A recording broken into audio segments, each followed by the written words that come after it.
আমাদের ধর্ম কি? আমাদের নবীজির নাম কি? হযরত মুহাম্মদ সাল্লাল্লাহু আলাইহি ওয়াসাল্লাম কোন নবী?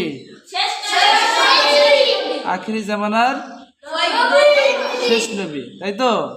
তাহলে আমরা সেই শেষ নবীর উম্মত। আমরা কোন নবীর উম্মত?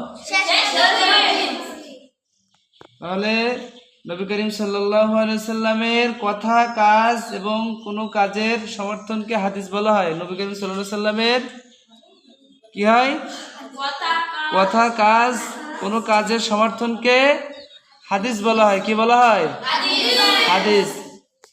কোরআন শিক্ষা বইতে হাদিস আছে 40টা হাদিস আছে। হাদিসগুলো মুখস্থ করতে হবে, ঠিক আছে? আমি 5টা হাদিস পড়াচ্ছি, আমার সাথে সাথে সবাই পড়বা, ঠিক আছে? সবাই পড়ো। হাদিস নাম্বার 1, কুল আমানতু বিল্লাহি সুম্মা ইসতাকিম। বলো, আমি আল্লাহর উপর ঈমান আনলাম।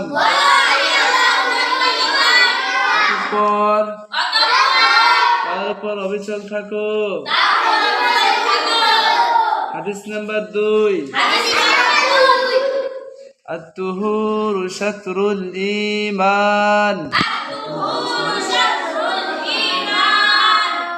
আত-তুহুরু শাতরুল ঈমান। অর্থ পবিত্রতা ঈমানের অঙ্গ।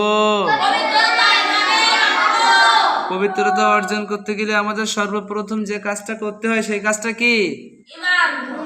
পবিত্রতা অর্জন করতে হলে প্রথম যে কাজটা আমাদের করতে হয় সেই কাজটা কি বলেছি? উযু। উযু। উযুর মাধ্যম হচ্ছে কি? পবিত্রতার মাধ্যম হচ্ছে উযু। পবিত্রতার মাধ্যম কি?